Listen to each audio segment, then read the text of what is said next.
কান নবীর শান শুনে নাই, যেই জবান নবীর শান বলতে পারে নাই, যেই হাত নারায়ে রিসালাত বলতে পারে নাই, যেই কদম মুস্তাফার গোলামি করতে পারে নাই, আমার মাওলা বলে জিন্দা নয়, মরা মরা মরা।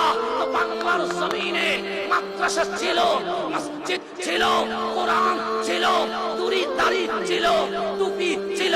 খাজা ফরিদ, বাবা খাজা ফরিদ দেখলেন টুপি তো আছে, দাড়ি তো আছে, জুব্বা তো আছে, কোরআন তো আছে, মসজিদ তো আছে, বুকে নবী নাই, নবী নাই, নবী নাই, মরে গেছে, মরে গেছে। খাজা ফরিদ নবীর নূর দিয়ে আমাদেরকে জিন্দা করে দিয়েছে। আগে কেউ বলতো সুন্নিয়ত চট্টগ্রামের বাহিরে নাই, শুনেছি আজ চোখে দেখেছি।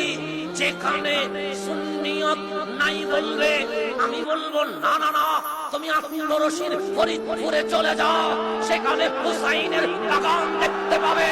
তুমি এনায়েতপুরে চলে যাও, সেখানে হুসাইনের বাগান সাজানো আছে। আজ লক্ষ লক্ষ মানুষের এই স্রোত জানিয়ে দিচ্ছে কারবালার হুসাইনকে।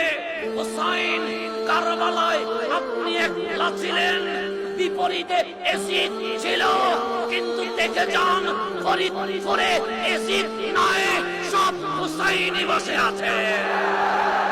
বিছানায় ঘুমাইতে বললাম, জিজ্ঞেস করবা না? আলী বললেন কেন? আমি যে চলে যাচ্ছি, দরজায় তালা দিব, আমার মাধ্যমে নবুয়ত রাসালাত বন্ধ হয়ে যাবে, আমার পর আর কোন নবী রাসূল আসবে না।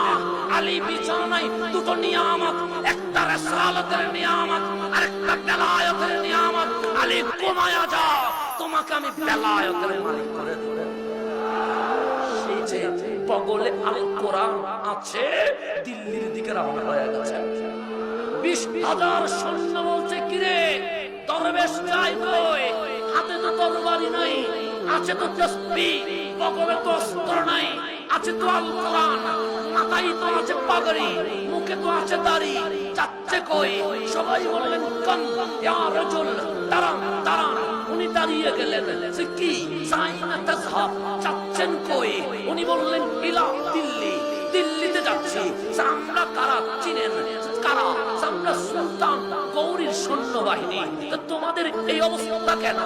দিল্লির রাজার নাম পৃথ্বীরাজ, বড় ভয়ঙ্কর, বড় উগ্র, বড় হিংস্র।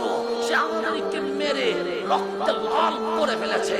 90,000 সৈন্য দাঁড়িয়ে আছে, আপনি যায়েন না, গেলে আপনার গর্দান দুভাগ করে দিবে, কারণ আপনার তো কোনো অস্ত্র নাই। তখন আমার খাজা মাইনুদ্দিন ডাক দিয়ে বললেন, শোন শোন, তোমরা পালিয়ে যাচ্ছ তরবারির ভয়ে, আর আমি মাইনুদ্দিন দিল্লিতে প্রবেশ করছি। আমার